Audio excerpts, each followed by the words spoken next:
One. All right, welcome to the latest episode of the Organic Fitness Podcast. With me, your host, Coleman Power. I have my latest guest here in front of me, okay? Grace Tyrrell from LA, okay? She is a dietitian that I have on here via Zoom. Grace, say hello to the listeners. Hello, thank you so much for having me. Absolutely, no problem at all. Great to have you.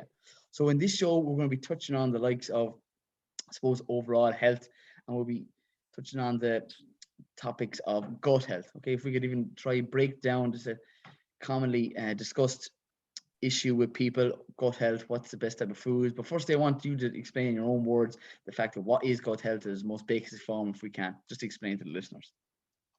Ooh, yeah. So when I talk about gut health, I like to explain the gut microbiome like an ecosystem.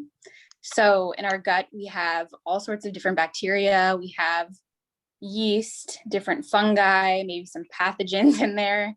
And you want to have everything balanced at an equal balance. So like an ecosystem, you might have weeds that overgrow. And if something overgrows, then you need to bring it back into balance. And so in a healthy gut, all of these things work together symbiotically. But if something comes and disrupts it, like inflammation, maybe processed foods, an infection, then certain things can overgrow. And that's when we run into issues. Right, where does it start and where does it begin? Where does it start and where does it begin? So Yeah.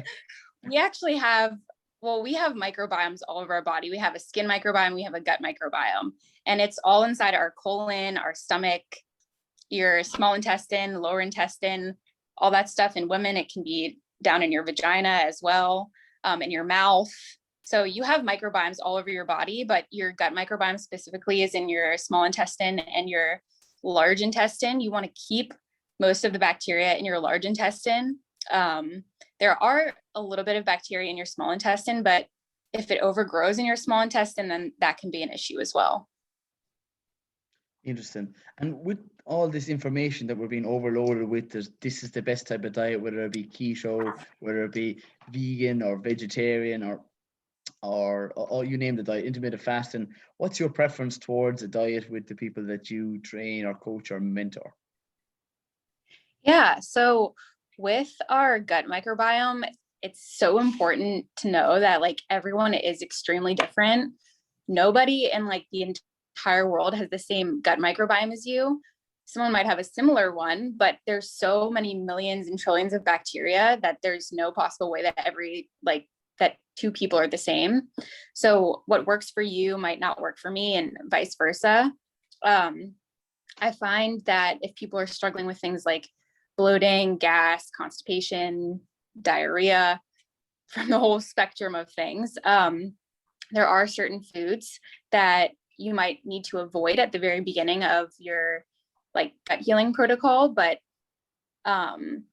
ideally, you want to add those things back in at some point because you want to have a more resilient microbiome and resilient metabolism.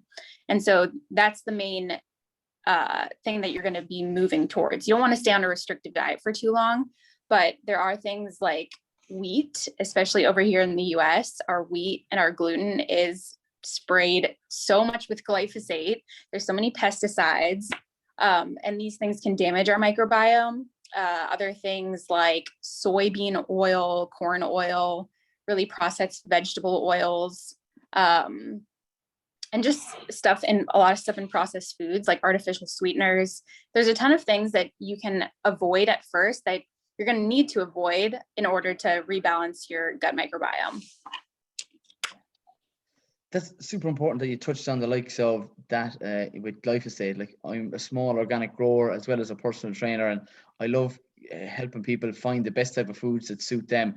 And a lot of people say that they think that they're gluten intolerant and haven't been, we'll call it, diagnosed by either a practitioner or a doctor. The fact is, they have very similar symptoms: glyphosate intolerance and gluten intolerance. So what I get people to do is switch over to the likes of simply, if you're having oats for breakfast, I recommend they be steeped the night before. Also aids in digestion for your gut.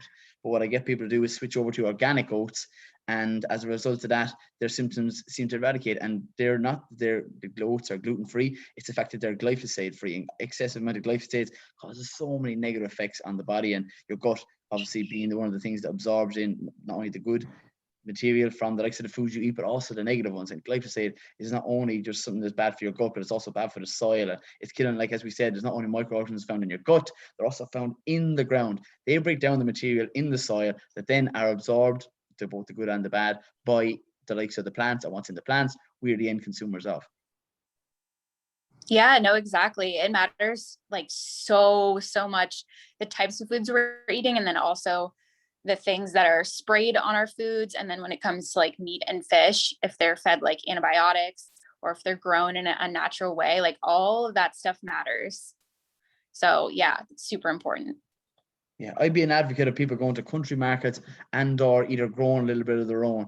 And because sometimes people would say, Coleman, organic food is extremely expensive. But I would put the point at the fact that, firstly, it's either the price of food is not paid at the counter, but if you still think it's too expensive, the fact is you can either grow a small bit of your own. Do you know what I mean? There's cut and gum against salads, there's tomatoes. The fact is you put a seed in the ground, growing it in February or March, you can harvest an umpteen amount of your own local, fresh, chemical-free tomatoes, which contain lycopene and the likes of beta-carotene, which can improve your skin at a cellular level. The benefits of fresh food, you can't beat it. Yeah. Sorry, my sister just walked in. No problem at all. Yeah, no, I think one of the most common misconceptions is that eating healthier is more expensive. And, you know, I guess it could be if you're buying extremely high quality meats and stuff like that. But fresh produce, if you go to the farmer's market, it's way cheaper than it is in the grocery stores. That's so true. And the fact is, you can even, we'll call it example, if you go to your farmers markets and your country markets and buy from the same individual week on week, you can make a deal with them because they grow things and things grow each and every year. And that makes it easier for the grower, and they can plan and schedule. But it's the fact that if you only come on and off, the fact is things don't grow overnight. There has to be a certain bit of planning and schedule for a crop to grow. And when you come on a regular basis, when you buy the likes of all your green veggies and the likes of whatever's in season, it makes it so much easier for the grower, and they'll give it to you cheaper because they're trying to make a living from it. And they want to supply you with the best type of foods that can benefit you. Yeah, exactly. Also, another point in relation to foods being quote unquote expensive, organic foods even, or chemical free, or fresh produce. The fact is, you're either going to be paying it in either, if you're not eating whole foods, in supplements, and or if you're eating it from whole foods, it's going to be cheaper in the long run. Might be up front, you might be paying maybe a small bit more overall, but you're going to be sick less days. People who are sick less days, they make and earn more money. When you earn more money, you're more productive. When you're more productive, you're much more likely to get more done in a day. And as a result of that, you have more time for training. When you have more time for training, it's a knock-on effect to your natural mood improver. Like, there's so many benefits. As I said, it just kind of knock and rolls on from there. Yeah, I totally agree. I mean, our health is an investment. Like there's a saying, health is wealth. And it's just so true, especially over here in America, where I don't know how it is over there, but over like 60% of people have diabetes, are overweight, and you're going to end up spending so much money on medications, antibiotics if you get sick frequently, and like hospital bills. Like all that stuff is going to add up in the long run because the foods that we're eating is creating so much chronic disease in our culture. And that's going to be so much more expensive than investing in yourself and your health and buying food that is going to make you healthy. It's going to make you operate better in your life, in your job, and you can make more money that way. Like it all comes back full circle at some point. Certainly. You're so right. We're on the same page for the likes of the foods that we eat on a regular basis. But I suppose I want to touch on the likes of how food, we talk about how food in relation, how it affects the likes of your overall mood, because a lot of people who are in we call it a downward spiral, they're eating highly processed foods and they're not feeling their best right now. And now more than ever, we need a little bit of a mood improver. But how can gut health, and how would you put over to the listeners, can it improve our mood? Yeah. So I don't know if a lot of people know this, but about 90% of the serotonin in our bodies is produced in our gut. And so if our gut and our digestion is in an inflammatory state, we can't properly produce those neurotransmitters that makes us happy. So there's this whole thing called the gut brain connection. And because so much of our neurotransmitters are in our guts, if we're eating gut damaging foods like processed foods, high sugar, refined grains, or just like personally things that are like setting you off and making you personally feel inflamed, then those neurotransmitters aren't going to be able to fire like as they should. And so that can, show up as depression, anxiety, and those sorts of things. So our gut microbiome and the general inflammation in our body and our gut is so, so important to our mood. And does exercise play a role in the likes of overall gut health, in your personal opinion? I think it definitely does. Yeah. I mean, I think that everyone should exercise, how it makes you feel good, a lot of gut health is also related to stress. So even if you don't have like maybe a bacterial imbalance or something that's a little more complex like that, stress plays such an important factor in our gut health. And just like symptomatically, I see a lot of girls that come to me that are like, I'm so bloated all the time. My stomach hurts. Like I can't go to the bathroom. Like everything that I eat makes my stomach hurt, makes me super bloated. And a lot of the times they're just stressed out and that like manifests as their like gut problems. So stuff like walking, yoga, meditation, those types of things can really help with your gut health.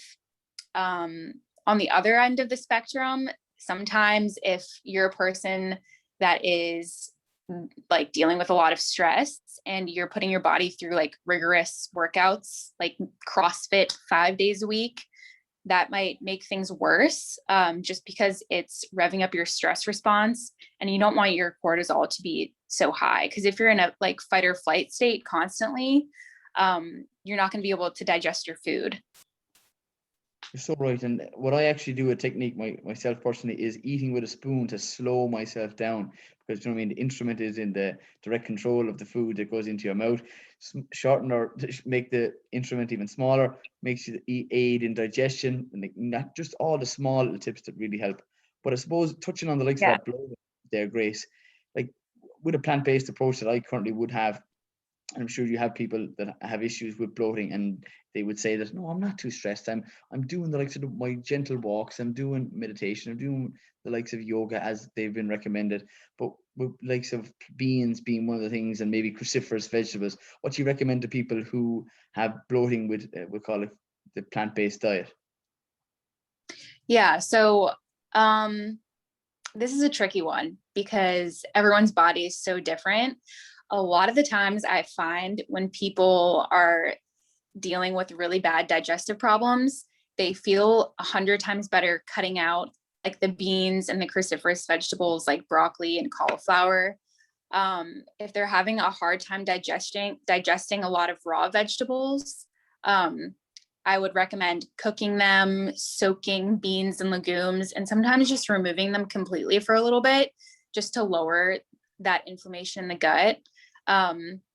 I also find if people have been vegan and vegetarian for a long time, they have issues with stomach acid. And stomach acid, I think, is often overlooked, and it's often one of the most like simple, quick fixes that people can implement when they're having like really bad bloating or indigestion and stuff like that. So we need a lot of stomach acid to break down like meat and fish. And if we don't eat those things for a long time, our body starts to reduce the amount of stomach acid that we produce. And we need stomach acid to break down our food, but also to protect us from like pathogens or like opportunistic bacteria that enter the gut. And so if we don't have enough stomach acid, those pathogens we're more vulnerable to being affected by them. And we won't be breaking down our food properly. So if you're vegan or a vegetarian and you're like looking to start healing your gut, implementing things like apple cider vinegar, digestive bitters, which are like in herbs and teas, or just like focusing on mindful eating and like fully chewing your food, before you swallow, because our stomach does not have teeth and you need to like actually fully chew your food before you swallow it. Just things like that can support the production of stomach acid can also really help. That's interesting that you mentioned that. And another tip that I use sometimes myself is when either cooking beans that have been dried, is throwing away the likes of the water and steeping it several times before cooking. That can also aid in the digestion of the likes of the beans, which can cause bloating with some individuals. Yeah. So the next thing I'm going to be touching on is the likes of prebiotics and probiotics. This is thrown out there in aces of spades every single day. You see probiotics, prebiotics, take this supplement, take that supplement. But I want you to tell me firstly, what is a prebiotic and compare it to the likes of a probiotic. Yeah, so probiotics are the good bacteria in our gut, and the prebiotics are the things that feed those bacteria. So the probiotic is the bacteria and the prebiotic is the food for the bacteria. That's the difference. Yeah. And I love the ones that are high in a type of fiber called inulin, the likes of onions, garlic, leeks, and even Jerusalem artichokes. Is that something that's quite common in where you would, in not only your diet, but not only in the people that you train or mentor? Do you come across those? Yeah, so those type of things are also tricky because, again, if you have a sensitive gut, you can be very sensitive to things like onions and garlic. Those two, I often recommend people remove them if they are having issues with it. Those can be like the sneaky spices because they taste amazing to cook with. So of course you want to add them to everything, but those things can cause like bloating and gas. But if you have a stronger gut, you don't really have like a lot of those digestive symptoms and you're just looking to like improve your gut health, then those things are great. Right. Okay. That's a really good point you have to bring up. So if for natural prebiotics, what ones would you recommend ahead of onions, garlics, or leeks? I like things like cassava root, bananas, sweet potatoes, like those kind of things, like the starchy vegetables that are easier to digest. Because that's what fiber actually is. Am I correct in saying this? It's an undigestible fiber that your gut health actually feeds on. Right. Yeah. So, right, the next thing is, so that's the prebiotics. The probiotics then, what are the examples that you would recommend for people to introduce to their diet? So I would recommend things like kimchi, yogurt, if you can tolerate dairy. I know a lot of people can't tolerate dairy. Kombucha, but you also want to be careful with kombucha because at least over here, I don't know how it is over there, but in the States, there's so many kombucha brands now, and they're pumped with like extra sugar and extra artificial sweeteners and all this stuff that's like, it's marketed as like a gut health, like, oh, drink this, it's going to be amazing for your gut health. But then you turn it over and you look at the ingredients and there's like preservatives, erythritol, which is an artificial sweetener, and a bunch of other things that are actually going to disrupt your gut microbiome. So when like picking out kombuchas or like the prebiotic like capsules, you really need to be careful which one you're picking. That's marketing at its absolute finest. So you're still, we still would see protein Weetabix and Jesus, cereals with added vitamins and minerals fortified with this. Stick to single ingredient foods as best you possibly can for optimal energy levels. Yeah. No diet that really suits each and every one person. No two people are the same. Finding what works for you would be my preference. And I would put myself into, I don't really even like to say the word plant-based, but the fact is that I have a high percentage of single ingredient organic vegetables in my diet. I would eat meat on occasions, with coming from a Catholic background, and fish typically on a Friday would be something that would be, and bread in particular. And for people that are from, we'll call it Italian backgrounds, would everyone recommend those people to go eat keto? And the fact, taking out the one thing that their traditional families have had for numerous of centuries, pasta and pizza. That's not fair on anybody to label everyone. This is the one diet that everyone should take. We all should be consuming no carbohydrates. We should be consuming no meat. And that's, I suppose, my preference is to try and educate people to find them the diet that suits and works for them long term. And a lot of people say, what's the best type of diet for weight loss? And is it keto? keto can work in it, but however, it's an extremely difficult diet.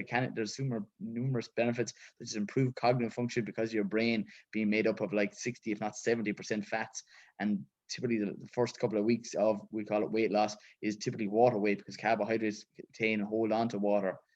And I suppose that'll be my preference towards people trying to understand foods before they pick any type of one's particular type of diet. And it's nearly like religion, what it used to be. It's kind of like, oh, are you Catholic? Oh, are you Protestant? And then they kind of boom, boom, they'll nail you to the cross. And they kind of go, well, you can't come outside of here. You stay in there. That's what you were meant to stay. You can't do anything outside of that.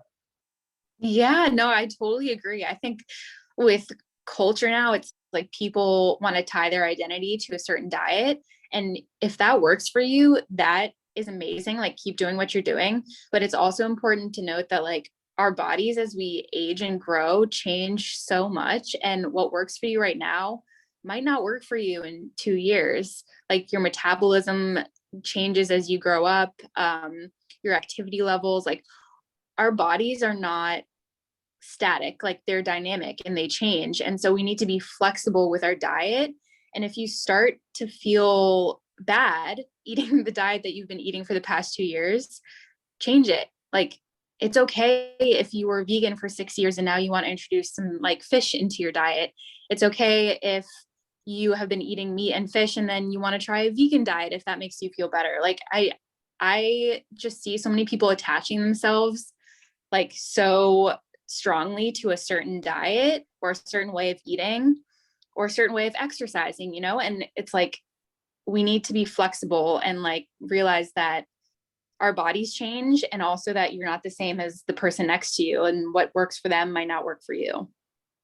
I love that. What working for you now mightn't work for you in 2 years. And I'd even have, in relation to the 12 months of the year, in the summer, I'm eating a hell of a lot more salads. And there's even nature's designed foods like that. We give the example of the likes of the tomato. Tomatoes are naturally designed to protect yourself from the likes of sunburn. Not that I recommend anybody go out without some sunblock on or go out. What I do recommend to people actually is to get natural sun first thing in the morning to increase your cortisol, so that actually production of melatonin is more increased in the nighttime, so you sleep better. Actually, for those people watching on YouTube, I have my blue light blocking glasses on because this is quite late for me in the evening to be up recording a podcast. But I said I had to get Grace on here while the time was and the opportunity was ripe.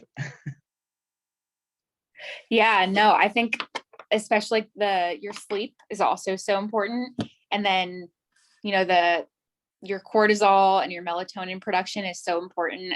And also like with blood sugar, the types of foods that you're eating throughout even the day, like it's not just throughout the year, but like the types of foods you're eating throughout the day can also help you to work with like your natural hormone production, to help you sleep better and to give you stable energy throughout the day and stuff like that. So we'll touch on now that you brought it up. Like the carbohydrates would be the biggest influence on your blood sugar levels. What are the carbohydrates you would recommend for people? Yeah, so I would stick to stuff like, well, obviously all vegetables have carbohydrates, but your like starchy vegetables, like sweet potatoes, fruits like bananas, vegetables like carrots, stuff like that. That's like, you see it and you know what it is. Like, I see that and I know that it's a potato. I love that. I love that. I know it's a banana. That is as simple as you can put it. What is that? That is a carrot. I like carrots. What are they good for? They're good for your eyes. And vitamin A, like the likes of beta carotene, good for the skin as well. But that's putting it as simple as you possibly can. Like, you don't need to have a degree or in education or nutrition or health to go and know what's beneficial for you. When you see the likes of, or stick to a single ingredient food, and I don't mean it doesn't, have to turn around the packet and look for a single ingredient. All vegetables, they don't even have a packet to tell you what's in it. It should just be a single ingredient, because that's what it is. When you go to either the country market or you go to the fresh produce section in your shop or your store, it is what you see. What you get is what you see. Exactly. I always tell people that if you're buying a packaged food, because let's be real, you're probably going to eat packaged foods. It's like, there's very few people that are never going to eat something out of a box or a bag. Like, that's just not realistic. But if you pick up like a loaf of bread and you look at the back of it and you see 20 plus ingredients, you probably shouldn't eat that, you know? If you Totally. can't pronounce the ingredients, you shouldn't be eating it. I'll be with you on that. And well, even that might get me into trouble being dyslexic, but we won't even mention that. But well, breads are a good topic to touch on next, I suppose. Sourdough bread, that being fermented. What are your thoughts on people introducing the likes of sourdough bread? Yeah, I think if you struggle with gut health issues and you've removed gluten for a long period of time, and you feel like your gut has been repaired enough that you want to start introducing something like sourdough, it's good because it's fermented and the gluten content in it is a lot lower than regular bread. So I find people that even have like maybe a slight gluten intolerance, they can stomach stuff like sourdough bread. So I would recommend sourdough over any other type of bread if you have gut issues, for sure. I've actually just only as of yesterday, I got my sourdough bread at the country market, but spelt flour and spelt breads are an ancient grain. Do you ever come across them, or what are your thoughts on like spelt bread or spelt flour, even for people with digestive issues? Um, I actually haven't really looked into spelt. I personally, I just stay away from most grains just because I find that they're inflammatory for me. But yeah, no, I haven't tried spelt. It's something that I had previously had a lot of in my diet. It was something for a wrap that I was using, for a healthy wrap that I was making an alternative for someone who wanted to bring last night's dinner, as I call it, for next day's lunch. Just a healthy way of staying away from either choices that they can come into contact with in work, either it be the canteen. And spelt flour was an option that was recommended to me by health food shop assistant, and I was like, yeah, I'll go for that. It has it's an ancient grain, I suppose, and well, I can only go off what I've tasted, and I enjoyed the first wrap, and I'll definitely be going for more again. Yeah, I'll have to look out for that. I think like my favorite, I guess, like wheat alternative is cassava flour. There's a lot of like cassava flour wraps and pastas, and it's like it's a root vegetable, it's yucca. So that's like my favorite alternative to like bread and like pasta and stuff like that is cassava flour. Coconut wraps are another thing as well. It would be gluten free, because a lot of people aren't. I know I've touched on the likes of some people aren't gluten intolerant, but there are people have been fully diagnosed. I suppose coconut wraps will be another thing that people. And what did you say, cassava? I've come across it. It's not typically grown in Ireland that I know of anyway. South American, if I'm correct in saying that. Originally.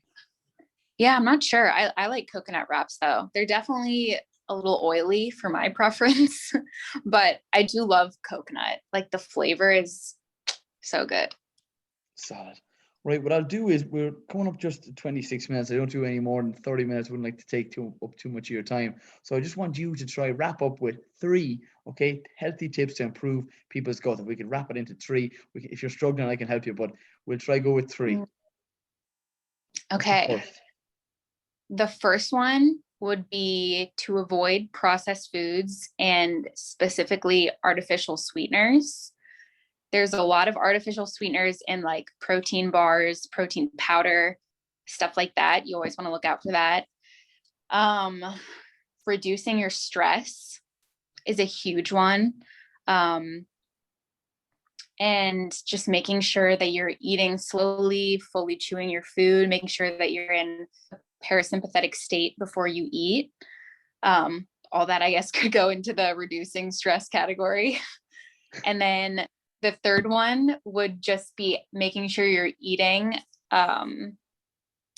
enough vegetables, fruits, and if you're not vegan or vegetarian, implementing fish or meat or just like protein sources like tempeh or tofu for vegans or vegetarians, making sure you're getting like all of your macro and micronutrients from whole foods. I like it. Well, that couldn't be a better way, I suppose, to wrap up the likes of this discussion with Grace. All right, three classic tips: avoiding processed foods, reducing stress, make sure you're chewing up to 40 times what they recommend. Even try count it once. We're a million miles away from 40, that's for sure. I suppose the last one then is a varied diet, more plant-based, tofu, tempeh, incorporating in foods that suit you, hitting your macros. I'd just like to say thanks very much, Grace, for coming on the likes of the Organic Fitness Podcast.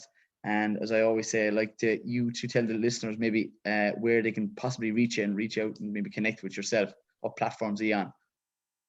Yeah, so I have Instagram, which is graceful.nutrition. Same thing on TikTok. I think there might not be a period in there. I think it's just Graceful Nutrition. And then I have a website, gracefulnutrition.net. Brilliant. Right, Grace, as I always end the show, I say, stay tuned, stay classy, and keep it organic. Love it.